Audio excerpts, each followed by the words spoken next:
Salut à tous, j'espère que vous vous portez tous très bien, que vous avez la forme, que vous avez mangé des sentiers de randonnée. Aujourd'hui on se retrouve pour une toute nouvelle vidéo dans le massif de la Vanoise. On a commencé la randonnée au hameau de l'Écho, juste au-dessus de Bonneval-sur-Arc. Pour ceux qui ont un petit peu la référence, il y a eu Belle et Sébastien qui a été tourné dans ce massif là. Donc on est parti, randonnée du dimanche. Je suis avec ma femme, mon fils, on va voir des paysages magnifiques et je vous emmène avec moi. À tout de suite.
Si je te fais cette vidéo, c'est vraiment à titre informatif. Faut savoir que quand tu regardes sur les réseaux sociaux, quand tu regardes des randonnées en famille, des choses comme ça, tout va pour le mieux, tout va toujours bien et on va te diffuser que les bons passages ou les bons moments. Sauf qu'à des moments, ça ne se passe pas forcément comme prévu et il faut savoir s'adapter en fonction du moment et de l'instant T. Alors pour te la faire courte, il n'y a rien de grave, il n'y a rien eu de sorcier, mais ça nous a valu quand même un demi-tour derrière. J'ai mon fils qui s'est retrouvé malade à 2500 mètres d'altitude. Alors faut savoir que ça a été vraiment fulgurant. Il s'était réveillé à 5h30 le matin en nous disant papa, maman, montagne, papa, maman, montagne.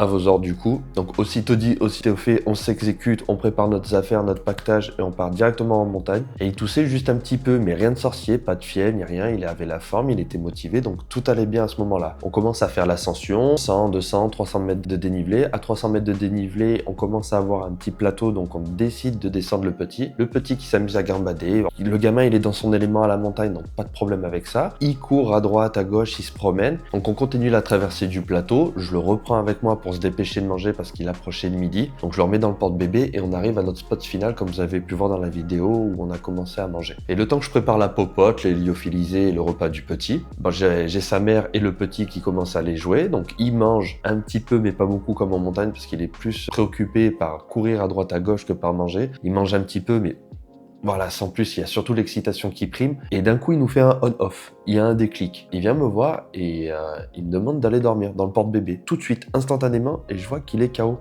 Là, je me dis, il y a tout de suite un problème. Je le charge dans le porte-bébé et là, il commence à s'endormir. Donc, ni une ni deux. On a commencé à penser au mal des montagnes ou quoi que ce soit, mais on s'est dit que c'était pas normal. Le petit avait déjà fait un glacier à 2700 mètres d'altitude et il gambadait à droite, à gauche et tout allait bien. Donc, c'était pas normal. J'ai ma compagne qui est dans le milieu médical, donc qui a tout de suite pris l'initiative de prendre sa température. Elle a anticipé en lui donnant un petit peu de Doliprane. Le temps de refaire la descente. Donc, tout de suite, ni une ni deux, on refait le pactage, on redescend. Et dans la descente, le petit qui s'endort et on commence à s'inquiéter. C'est la première fois qu'il nous faisait ça, clairement. Vous avouez que je commençais un petit peu à paniquer. Finalement, le Doliprane fait effet, il s'endort et on le charge dans la voiture. On a mis 1h30 à redescendre, à faire les 500 mètres de dénivelé, tout en essayant de faire attention à pas secouer le petit. Et on arrive à la voiture et voilà. Marine prend la température, il a fait une petite montée de fièvre. Donc on rentre à la maison, tout se passe bien. Le petit commence à reprendre un petit peu de couleur. Donc on mange, il mange, on prend la douche et on va au lit. Bon, tous les parents se reconnaîtront. Demain matin, on va voir le docteur et finalement c'était juste un rhume. Il était en train de combattre le rhume et le fait, je pense, d'être en altitude, ça a décuplé un petit peu les symptômes infectieux, on va dire entre guillemets. Même si c'est pas une infection, j'ai pas les bons termes, je suis désolé, je ne suis pas dans le milieu médical. Je vous explique un petit peu mon ressenti. On est parti se promener dimanche et là actuellement on est mardi, donc je vous fais vraiment un retour à froid, on va dire entre guillemets. Et finalement rien de sorcier, il y a une épidémie de Covid, c'était peut-être le Covid ou quoi que ce soit. Je fais cette vidéo vraiment pour sensibiliser les parents au fait d'avoir le minimum syndical quand vous partez en montagne, que ce soit une trousse de secours avec des pansements, un désinfectant, du Doliprane, des médicaments pour l'estomac, toutes ces choses-là. Quand on est en altitude et qu'on est un peu loin de la voiture, c'est bien de les avoir pour pouvoir réagir tout de suite. Et le fait, par exemple, je vais parler à titre personnel, quand on a des enfants et des enfants en bas âge quand on va à la montagne, on fait pas d'énormes longues distances. Il n'y a pas besoin de faire 15-20 km aller pour pouvoir aller à un spot magnifique. Il faut vraiment écourter les randonnées pour, voilà, quand il y a un problème, pouvoir tout de suite redescendre et réagir et trouver des solutions directement. Et voilà, c'est tout pour cette vidéo. N'hésite pas à mettre dans les commentaires ton retour d'expérience, savoir comment toi tu aurais pu réagir si tu étais en montagne avec un ami ou des enfants. C'est bien de partager un petit peu son expérience et de voir tous les retours d'expérience pour pouvoir en prendre compte également. Si la vidéo t'a plu, n'hésite pas à t'abonner à la chaîne. Si tu as trouvé la vidéo intéressante, n'hésite pas à la partager autour de toi également. On se dit à très vite pour une prochaine vidéo.